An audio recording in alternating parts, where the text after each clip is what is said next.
Salam dan selamat datang di channel Firman Panipahan. Di kesempatan ini saya akan membahas apa itu induksi dan deduksi. Bagaimana cara kerjanya dan serta contohnya. Simak terus setiap detik video ini agar lebih mudah memahaminya.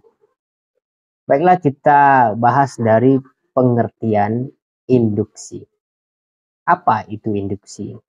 Induksi adalah suatu metode penalaran yang berdasarkan sejumlah hal yang khusus untuk tiba pada suatu kesimpulan yang bersifat boleh jadi. Nah, dikatakan bersifat boleh jadi atau kemungkinan karena hal-hal khusus sebagai data hanyalah mendukung atau menguatkan kesimpulan yang bersangkutan, tetapi tidak mutlak menjamin kebenarannya. Mungkin benar, mungkin salah, boleh jadi benar dan boleh jadi tidak. Aristoteles menyebutnya sebagai metode penalaran dari khusus ke umum. Nah, inilah tugas saya untuk menjelaskan lebih lanjut, karena banyak yang salah paham. Ada juga yang sudah hafal pengertian dari induksi, tetapi ternyata belum mengerti. Hal itu terbukti ketika mencoba mengaplikasikan metode ini dalam penelitian. Jadi begini, Anda pasti tahu dalam penelitian ada istilah penelitian kuantitatif dan kualitatif. Penelitian kuantitatif biasanya menggunakan metode induksi dalam pengumpulan data. Karena memang dalam penelitian kualitatif, kuantitatif ya, peneliti tidak bisa memberi kesimpulan hasil penelitian. Nah, itu kita sudah tahu ya. Karena hasil penelitian ditentukan oleh data induksi di lapangan. Semakin banyak sampel yang diambil, maka semakin besar kemungkinan kebenarannya. Berbeda dengan penelitian kualitatif, biasanya menggunakan metode deduksi, yang mana kesimpulan dalam penelitian sudah ditemukan, hanya perlu diuji konsistensi kebenarannya. Nah, itu tadi cara kerja metode induksi atau induktif. Selanjutnya saya berikan contoh agar lebih ngeh ya. Misalnya Budi memiliki 10 apel, kemudian dia jual di kampus. Lalu datang Asep beli 1 apel Budi. Setelah beli tentu dimakan sama Asep apelnya gitu ya. Ternyata rasa apel yang dibeli itu kecut. Tidak lama berselang, teman Asep bertanya, "Kamu di mana beli apel itu?" Gitu ya. Kemudian saya beli ke Budi, kata Asep. Tapi mending jangan beli di situ karena rasanya kecut, kata si Asep. Ini buktinya, saya beli 1, rasanya kecut gitu ya. Kemudian teman Asep cicipi apel Asep itu. Oh iya, kecut kan gitu.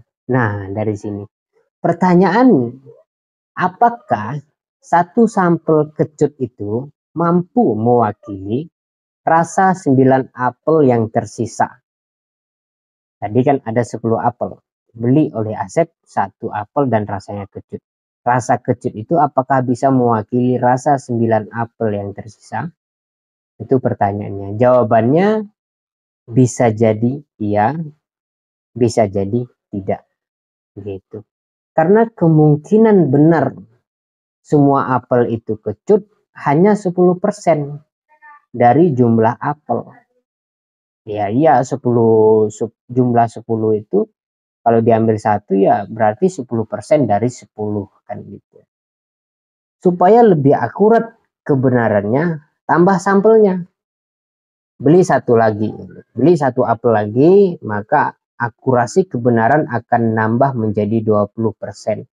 Jika benar juga bahwa apel itu kecut, maka kesimpulannya bertambah, kebenarannya itu bertambah menjadi 20% kemungkinan 8 apel yang sisa itu kecut, dan gitu. Kebenarannya semakin tinggi.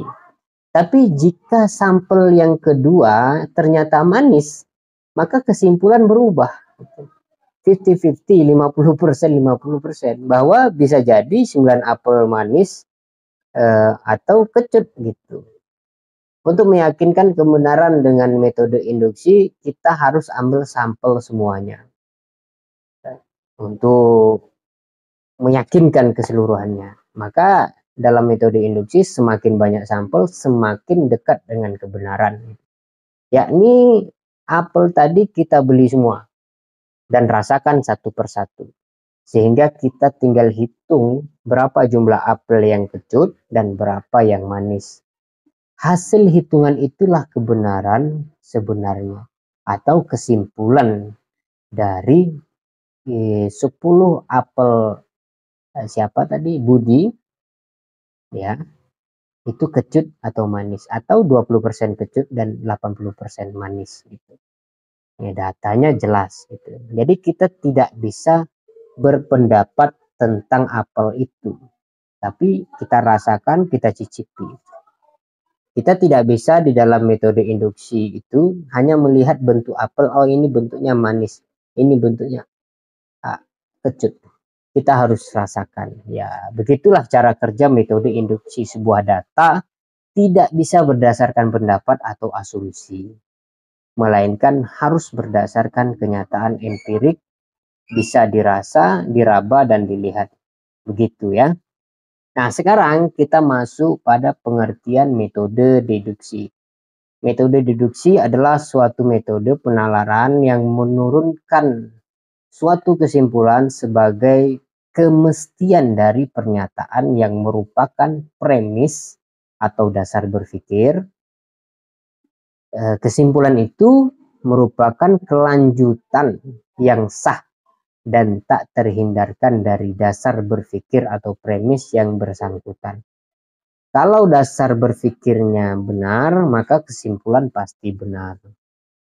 Metode deduksi ini sering diartikan sebagai suatu penalaran dari umum ke khusus. Jadi kebalikan dari deduksi, ya, induksi. Dalam penelitian biasanya terdapat pada penelitian kualitatif, ya, yaitu menguji konsistensi suatu kebenaran. Oleh karena kalau Anda menentukan kritik terhadap suatu teori, itu biasanya menggunakan metode deduksi. Oleh karena itu, dosen metode penelitian biasanya menyebut bahwa untuk menentukan atau untuk menemukan teori, kita perlu metode induksi. Karena dalam metode tersebut, kita berupaya menemukan konsistensi realitas.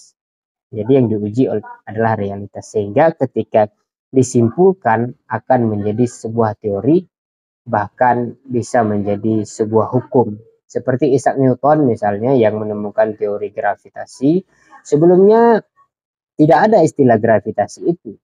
Yang ada hanya istilah sebuah konsistensi realitas bahwa setiap benda pasti jatuh ke bawah. Lalu peristiwa itu disebut oleh Newton sebagai gravitasi. Maka jadilah ia sebuah teori, lalu menjadi sebuah hukum. Apa bedanya hukum gravitasi dengan teori gravitasi? Ya, kalau dia sebuah teori, itu artinya realitanya potensi berubah. Namun jika sudah menjadi hukum, itu artinya tidak ada potensi realita berubah. Yang namanya jatuh itu mesti ke bawah, itu menjadi hukum.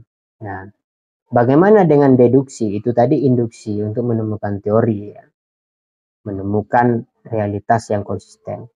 Sementara deduksi, ia hanya menguji konsistensi sebuah kebenaran, pendapat, pandangan, asumsi. Misalnya ada pertanyaan bahwa teroris itu pernyataan, ya, maksud saya, Misalnya ada pernyataan bahwa teroris itu tidak beragama. Apa benar teroris itu tidak beragama? Kan gitu. Tinggal diuji apakah meneror atau membuat kerusakan itu terdapat dalam ajaran agama. Agama mana saja kita uji gitu. Jika iya maka pernyataan tersebut benar atau sebaliknya. Begitu kira-kira. Mana lebih utama, metode deduksi atau induksi? Jawabannya sesuai kebutuhan Anda itu ya. Apakah Anda sedang meneliti fenomena yang sama sekali baru atau menemukan fenomena baru, atau hanya sekedar menguji kebenaran yang sudah ada? Ya tinggal digunakan salah satu itu. Tapi belakangan ini banyak yang menggunakan kedua-duanya sekaligus. Ya saya rasa karena memang banyak yang tidak bisa memisahkan itu ya, mana deduksi dan induksi. Itu saja, terima kasih, sampai jumpa di pertemuan selanjutnya.